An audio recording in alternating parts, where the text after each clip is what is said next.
Number 4, using integration find the area of the region bounded by the triangle whose vertices are -1,0, 1,3, 3,2. Okay, तो आइए देखते हैं जरा। एक ट्राइंगल है हमारे पास जिसके वर्टिसेस हमको गिवन है, करेक्ट। तो देखिए इसका हम एक ग्राफ बनाते हैं।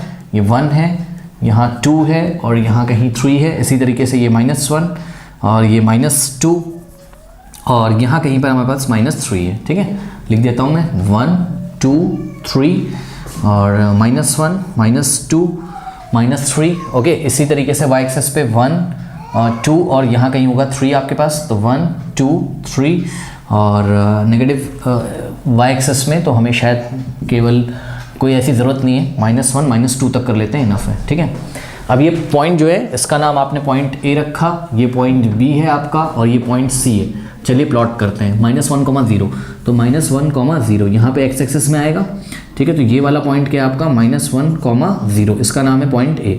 ठीक है, 1,3 तो 1,3 यहाँ कहीं आएगा आपके पास। ये हो गया आपका पॉइंट B जिसके कोऑर्डिनेट है 1,3। ओके, और 3,2 तो x एक्सिस पे 3 और y एक्सिस पे 2 तो यहाँ कहीं आएगा आपके पास पॉइंट C और पॉइंट C के कोऑर्डिनेट है आपके 3,2। करेक्ट। चलिए अब इनको ज्वाइन करते हैं स्टूडेंट्स। तो ये देखिए, ये हमने इसको ज्वाइन किया, A को B से और B को C से और फर्दर पॉइंट A को हमने C से ज्वाइन किया। ठीक है, तो ऐसा कुछ हमारे पास एक फिगर आ गया जो कि ट्राइंगल। अब इसका एरिया निकालना है। ठीक है, तो देखिए इसका एरिया हम कैसे निकालेंगे। एक काम करते हैं, हमने पॉइंट C से परपेंडिकुलर ड्रॉ किया x एक्सिस पे। तो ये 3,0 ये वाला पॉइंट, ये वाला जो भी पॉइंट है ये 3,0 है इसका कोऑर्डिनेट। ठीक है, और एक परपेंडिकुलर हम ड्रॉ करते हैं कहाँ से, B से x एक्सिस पे। सपोज ये वाले पॉइंट का नाम M है तो M पॉइंट के कोऑर्डिनेट होंगे 1,0। करेक्ट। अब देखिए ध्यान से, ये जो BM परपेंडिकुलर ड्रॉ किया हमने x एक्सिस पे, ये आपकी x एक्सिस है।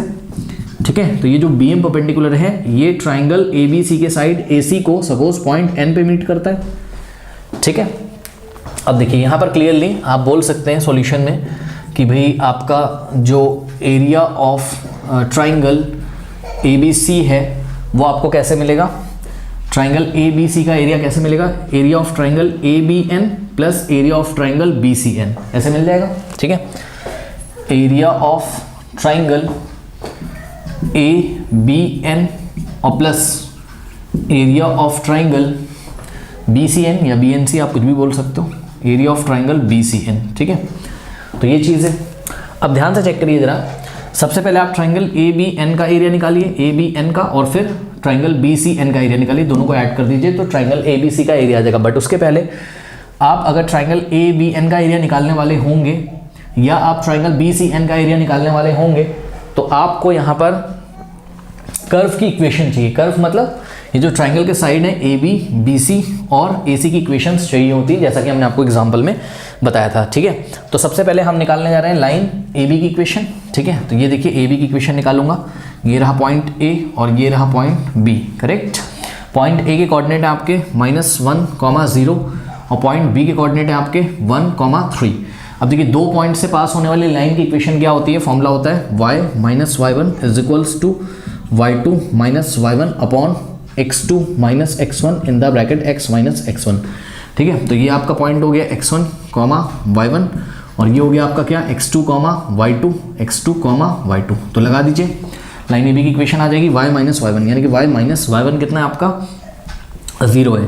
ठीक है, = y2 - y1, y2 कितना आपका 3 - y1 कितना है 0 अपॉन x2 - x1, x2 कितना है 1 और -x1 कितना है, ध्यान दें x1 खुद ही -1 है। तो जब x1 की वैल्यू रखेंगे, यहाँ पहले से -x1 खुद ही माइनस है तो -1 क्या हो जाएगा प्लस। ठीक, तो यहाँ से आपके पास इक्वेशन जो आएगी y - 0 तो हो जाएगा आपके पास, आगे मैं लिख रहा हूँ y - 0 तो y हो गया = 3 - 0 कितना हो गया 3 अपॉन में 1 प्लस। अच्छा, एक चीज़ यहाँ पे गड़बड़ हो गई थोड़ी सी, ध्यान दें। हमने क्या किया है, हमने x - x1 को रखना भूल गए हैं। तो x - x1 कितना है नेगेटिव है, तो यहाँ x + 1 हो जाएगा। ठीक, y - y1 y2 - y1 upon x2 - x1। तो ये हो जाएगा आपके पास नेक्स्ट स्टेप में y - 0 तो y हो गया = 3 - 0 3 अपॉन 1 + 1 2 और इन द ब्रैकेट x + 1 हो गया। करेक्ट, तो लाइन AB की इक्वेशन आ चुकी है, तो इसको मैं लाइन AB के ऊपर ही लिख देता हूँ। कितना है y = 3/2 in the bracket x plus 1। ये हो गया आपका लाइन ए बी का इक्वेशन, ठीक है। सिमिलरली अब हम लाइन बी सी की इक्वेशन निकालते हैं, करेक्ट। तो लाइन बी सी की इक्वेशन निकालते हैं। पॉइंट बी के कोऑर्डिनेट हैं आपके 1,3 एंड पॉइंट सी के कोऑर्डिनेट्स हैं आपके 3,2। तो ये हो जाएगा आपका कितना x1, y1 और ये हो जाएगा आपका x2, y2। लगाते हैं y माइनस y1 कितना है 3 is equals to y2 minus y1 upon x2 minus x1। तो y2 कितना है 2 माइनस y1 कितना है 3 upon x2 minus x1। x2 कितना है 3 माइनस x1 कितना है 1, correct. In the bracket x minus x1, ठीक। तो x और माइनस x1 कितना है 1 है। सॉल्व करते हैं तो y minus 3 is equals to 2 minus 3 minus 1 upon 3 minus 1 2 x minus 1। ये ऐसा कुछ आपके पास आ गया, ठीक है। इसको चलिए फर्दर सॉल्व करते हैं और y की वैल्यू प्योरली हम x के टर्म्स में निकाल ही लेते हैं क्योंकि अभी हमें y की वैल्यू की जरूरत पड़ती है, ठीक है। तो एक काम करते हैं, इसको उधर भेजते हैं। तो यहाँ से हो जाएगा y इज इक्वल्स टू, देखिए ध्यान दें, -1/2 इंटू x माइनस 1 और प्लस 3। -3 राइट में जाएगा तो ऐड हो जाएगा, ठीक है ना। थोड़ा सा अगर आपको इसको और सॉल्व करना हो तो सॉल्व कर लीजिए, नहीं तो आप इसको ऐसे ही रहने दीजिए, कोई फ़र्क नहीं पड़ता है, ठीक है ना। चलो बहरहाल इसको ऐसे ही रहने देते हैं अभी, ठीक है। तो ये लाइन बी सी की इक्वेशन आपकी आ चुकी है। कितनी आई है y इज इक्वल्स टू -1/2 -1/2 है, ध्यान रखिएगा, -1/2 इंटू x माइनस 1 और प्लस 3। ये लाइन बी सी की इक्वेशन है, ठीक। एंड सिमिलरली अब हम लोग निकालने जा रहे हैं यहाँ पर लाइन ए सी की इक्वेशन, ठीक है। तो ए सी की इक्वेशन जब आप फाइंड करेंगे तो मैं देखिए फटाफट कर देता हूँ। जब आप ए सी की इक्वेशन फाइंड करोगे तो पॉइंट ए के जो कोऑर्डिनेट है x1 y1 हो जाएगा, ये हो जाएगा आपका x1 y1 और सी के जो कोऑर्डिनेट्स हैं उसको आप x2 y2 अज्यूम कर लोगे, ठीक है। और फॉर्मूला लगा दीजिए y माइनस y1 यानी कि y माइनस y1 कितना है आपका 0 is equals to y2 minus y1 कितना है आपका 2 माइनस y1 कितना है 0 y2 minus y1 upon x2 minus x1 कितना है 3 माइनस x1 कितना आपका -1, तो माइनस माइनस प्लस हो जाएगा और ब्रैकेट में x माइनस x1 खुद ही नेगेटिव है, यहाँ ये पॉजिटिव हो जाएगा, करेक्ट।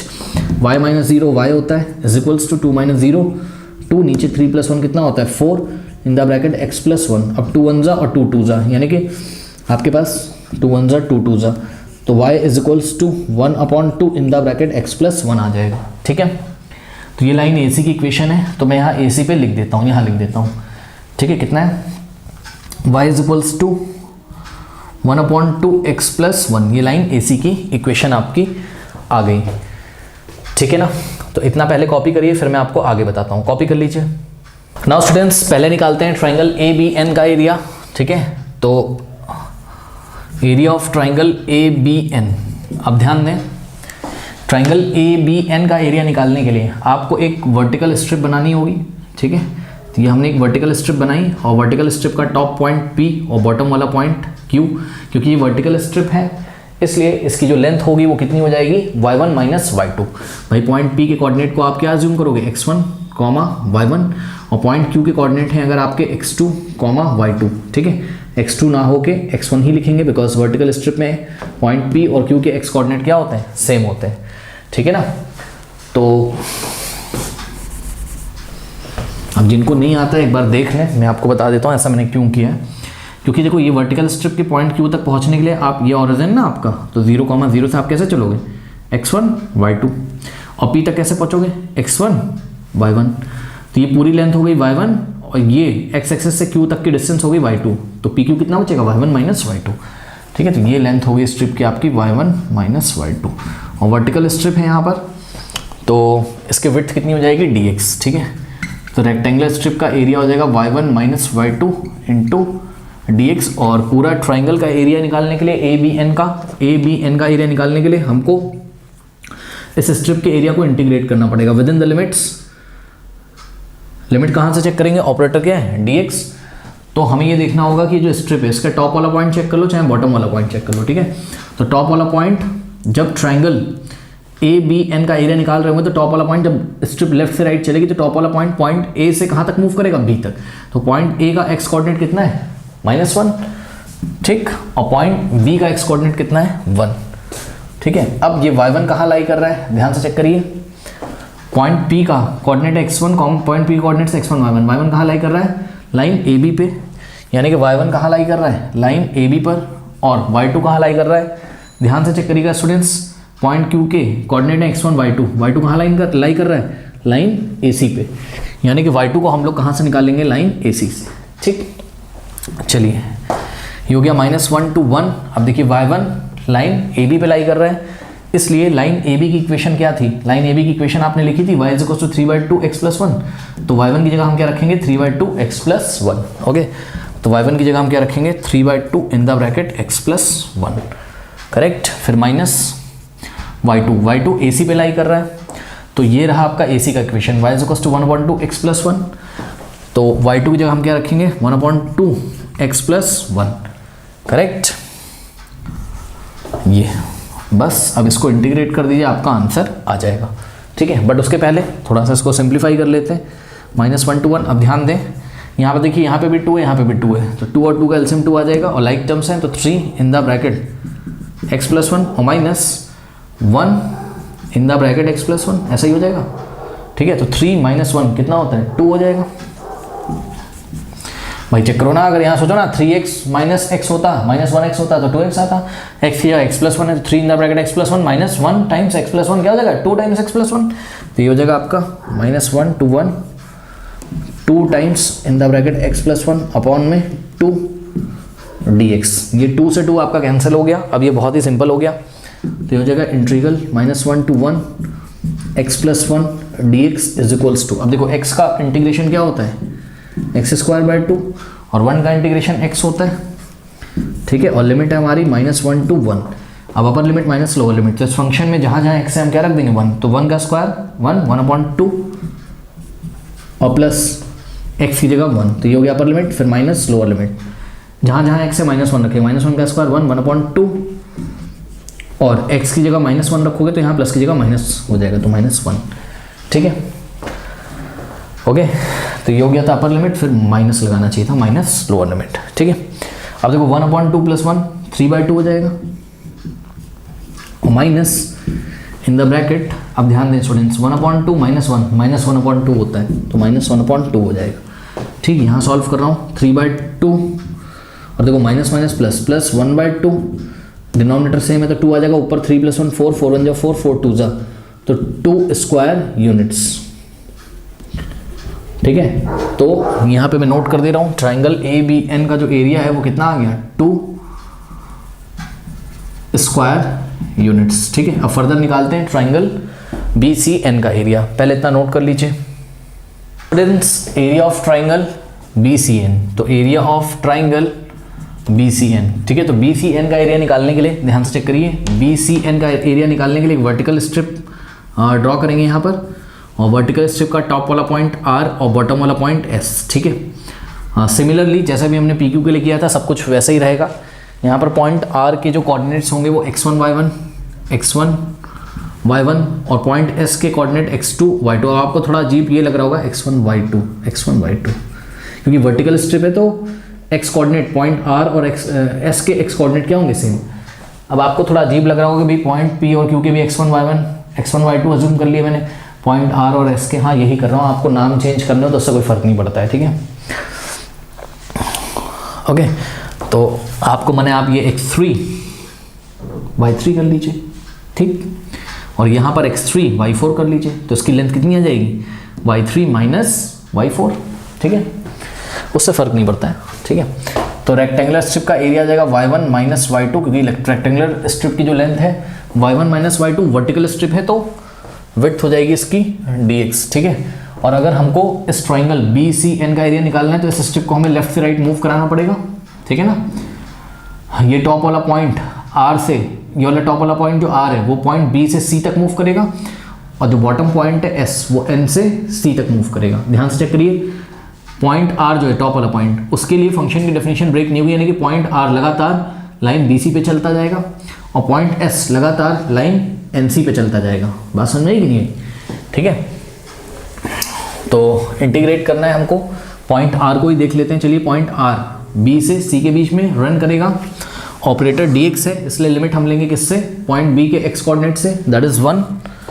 ओके, और पॉइंट सी का एक्स कोऑर्डिनेट कितना है 3 है। अब अगर आप ध्यान से यहाँ चेक करें तो पॉइंट ये जो y1 है, ये y1 कहाँ लाई कर रहा है, तो पॉइंट r के कोऑर्डिनेट आपने x1 y1 अज्यूम किए थे, तो y1 लाई कर रहा है कहाँ, लाइन BC पर। तो y1 हम निकालेंगे कहाँ से, BC से, और y2 कहाँ से निकालेंगे, ध्यान से चेक करिए, S लाई कर रहा है किस पे, लाइन AC पे। ध्यान से सुन लो, ये जो NC है ये AC का ही तो पार्ट है, ठीक है। तो ये जो y2 है ये कहाँ लाई कर रहा है, यानी कि पॉइंट S का y कोऑर्डिनेट y2 कहाँ लाई कर रहा है, लाइन AC पर, करेक्ट। आइए जरा वैल्यू रखते हैं, तो यहाँ से हो जाएगा आपके पास क्या, इंटीग्रल 1 to 3 y1। BC की इक्वेशन क्या है, ध्यान से चेक करिए, BC की इक्वेशन है आपकी -1/2 इन द ब्रैकेट x - 1 + 3, ठीक। तो BC की इक्वेशन रख दीजिए यहाँ पर, कितनी, -1/2 इन द ब्रैकेट x - 1 और +3 और माइनस y2 हम कहाँ से लाएंगे, लाइन AC से, और लाइन AC की इक्वेशन क्या है, y = 1/2 x + 1, तो 1/2 x + 1, ठीक है। ये ऐसा हो गया हमारे पास, ठीक है। चलो अब इसको थोड़ा सा हम लोग सॉल्व कर लेंगे और देखते हैं क्या होता है। तो ये 1 2 3 और देखिए यहाँ से हमने क्या किया, पहले -1/2 x यानी कि -x/2 अंदर मल्टीप्लाई कर रहा हूँ, माइनस माइनस प्लस, तो कितना हो जाएगा 1/2 और +3 -1/2 इंटू x, तो minus plus minus x/2 minus plus minus minus 1/2 -1/2, ये ऐसा आपके पास हो गया, ठीक है। तो 1/2 पॉजिटिव 1/2 नेगेटिव, ये कैंसिल हो जाएगा आपके पास। तो यहाँ से हो जाएगा कितना, इंटीग्रल 1 to 3। अब ध्यान दें, देखो -x/2 -2 टाइम्स x/2 हो जाएगा ये, क्योंकि भाई माइनस माइनस क्या हो जाएगा, प्लस हो जाएगा ना, लेकिन साइन लगेगा माइनस का, तो -2 टाइम्स x/2 हो जाएगा ये, ठीक। और प्लस का 3 बच गया और dx, ठीक। 2 से 2 कैंसिल, तो यहाँ से आ गया आपके पास 1 2 3 और -x + 3, तो -x + 3 dx। इंटीग्रेट करते हैं, -x का इंटीग्रेशन -x² 2 और +3 का इंटीग्रेशन कितना हो जाएगा 3x, करेक्ट। और लिमिट लगेगी आपकी 1 2 3, तो upper limit minus lower limit. तो इस फंक्शन में जहाँ जहाँ x है वहाँ वहाँ हम क्या रखेंगे 3, तो 3 का स्क्वायर अपॉन 2 यानी कि -9/2 और +3 3 9, ये हो गया upper limit minus lower limit. तो इस फंक्शन में जहाँ जहाँ x है हम 1 रखेंगे, तो 1 का स्क्वायर अपॉन 2 -1/2 और +3 × 1 3 हो गया, ठीक है। चलिए थोड़ा सा सॉल्व करते हैं, यहाँ करता हूँ, इन दोनों को पहले सॉल्व कर लो। देखो 2 9 18, 18 - 9 9 होता है, तो ये +9/2 हो जाएगा। फिर ये वाला जो माइनस है हमने यहाँ पे लगा दिया, और ब्रैकेट में ध्यान चेक करिए, 2 3 6 6 -1 5, तो ये हो गया आपका 5/2, ठीक है। यानी कि 9/2 -5/2, एलसीएम हो जाएगा 2, ऊपर हो जाएगा 9 - 5 4, 4/2 कितना हो जाएगा 2, 2 × 2 2 × 4 2 स्क्वायर यूनिट्स, यानी कि ट्राइंगल ABCN का भी एरिया कितना आ गया 2 स्क्वायर यूनिट्स, ओके। तो आपका टोटल एरिया हो जाएगा ट्राइंगल ABC का कितना 2 + 2 4, तो एरिया ऑफ ट्राइंगल ABC कितना हो जाएगा 2 + 2 4 स्क्वायर यूनिट्स। वैसे तो मैंने कई बार बताया, पर एक बार और फिर से बता देता हूँ। कुछ बच्चे बोलते हैं सर ट्राइंगल ABC का जब आप एरिया निकाल लेते थे, जो वर्टिकल स्ट्रिप थी, इसको आपने डायरेक्ट क्यों नहीं चला दिया with in the point A and C, direct चला देते, 2 बार इंटीग्रेट क्यों, यानी कि पहले ABN का निकाला है फिर BCN का, इसलिए बिकॉज अगर ये स्ट्रिप PN का एरिया अगर हम इंटीग्रेट कर देते with in the limit -1 to 3 तो प्रॉब्लम हो जाती है। क्या, सुनो, ये स्ट्रिप जब चल रही होती A से C की तरफ, सोचो तो उसको B पे भी पहुंचना पड़ता है। जैसे ये B को पार करती, PQ स्ट्रिप को देखो, जैसे ये किसको पार करती, जैसे ये क्रॉस करती पॉइंट B को, तो ये पॉइंट P को देखो, इस स्ट्रिप PQ के टॉप वाले पॉइंट P को देखो, इसकी डेफिनेशन चेंज हो जाती है, क्योंकि देखो A से B तक तो ये लाइन AB पे चल रहा था पॉइंट P, और जैसे स्ट्रिप इधर आती तो ये जो पॉइंट P है अब ये BC पे चलने लगता। हालांकि जो पॉइंट Q है उसके लिए डेफिनेशन चेंज नहीं होती, वो तो लगातार AC पे ही चल रहा है, ठीक है। तो ये हम कई बार आपको बता चुका है, इसलिए इसको 2 पार्ट्स में ब्रेक करके तब हमने इंटीग्रेट किया है, ठीक है। जब फंक्शन की डेफिनेशन ब्रेक होने लगती है तो हम उसको 2 पार्ट्स में ब्रेक करके तब इंटीग्रेट करते हैं, ओके। कर लीजिए।